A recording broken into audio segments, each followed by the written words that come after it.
Today, I think what is clear is that UAB is attempting to escape responsibility and liability on technicalities. We know that something really wrong happened here.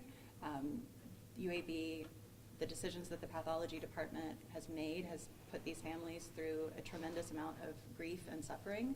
They have questions about what happened to their loved ones and why, and that is why we are here, to get those answers. I grew up with such a reverence for UAB and everything that it represented. I still have it for the university as a whole, but I think it's a terrible decision on the part of the university to continue to fight this wrongdoing rather than admit what has happened and attempt to address it and make it right for these families to the extent that they can. So if they are not willing to come forward and take accountability and admit that wrong is wrong, then we will continue to litigate this to the full extent in the court. You talked a little bit during the hearing about some emails that you have from professors. Do you mind talking about those again? Sure, and I would be happy to share them with everybody. The fact that UAB was removing organs without family consent came to me far before an individual family came to me. Students were concerned about this practice back in 2018, that the specimens they were encountering in the lab were overwhelmingly from incarcerated individuals, and they started to ask questions.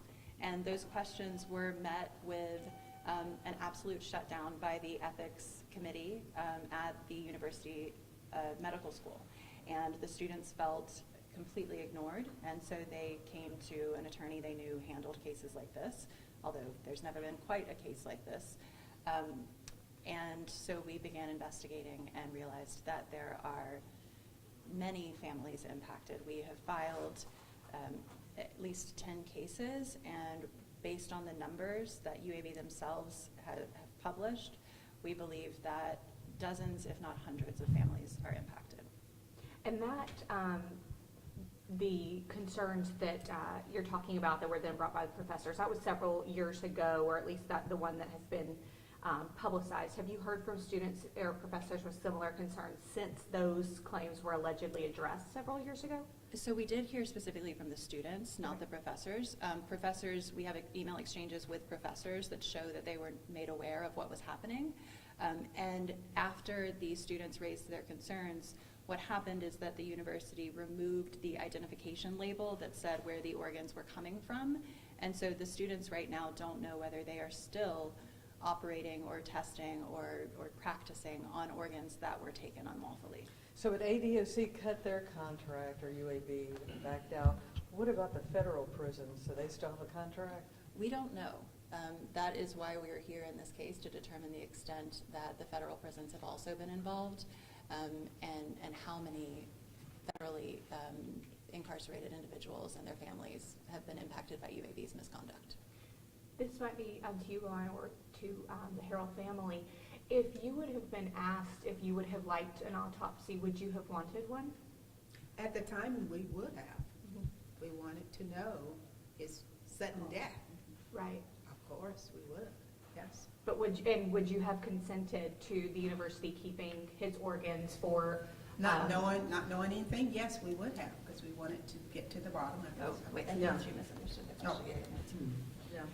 Would you, if you knew that they were going to be tested, if students were going to be working on his organs, would you have allowed that? No, of course not. Right. No. But you would have consented to figuring out how he died, and Exactly. if they had to take tissue sample, that would have been acceptable. So, Ivana, I think you bring up a really important point, which is we are not here because we object to legitimate autopsies. Correct. We are not here to organ donation or medical research. I'm an organ donor. Yeah.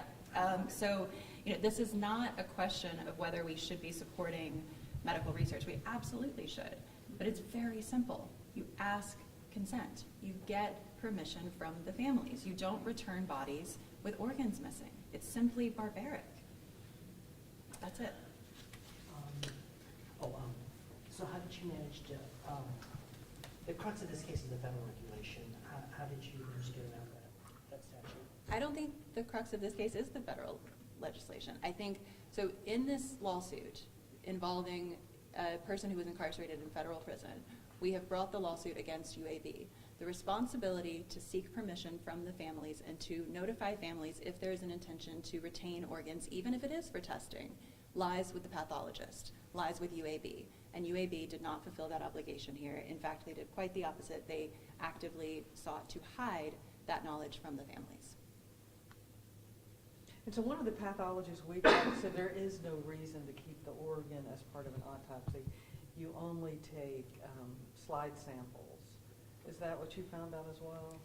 Yeah, I think it's important to recognize that I'm a lawyer, that we will be consulting with medical experts, but the medical experts we have spoken to clearly state that this is not uniform practice across the country. This is not acceptable conduct for a pathologist to engage in.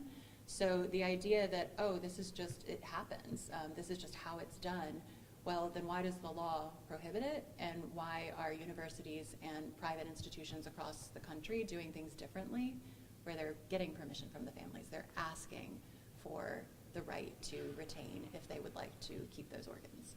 Have you consulted with the DA as far as why there were no criminal charges? I'm not going to answer that question.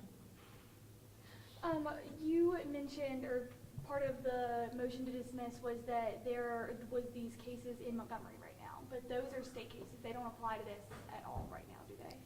This case is also in state court. Okay. So we brought a state claim against UAB. So it's a little bit complicated, but just because Mr. Harrell was incarcerated in federal custody doesn't mean that the claim has to be brought as a federal claim.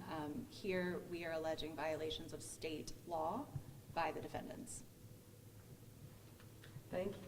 Thanks. Appreciate it. Thanks. Do you have anything else you wanted to say? Matthew would be jumping in heaven right now. Didn't go further.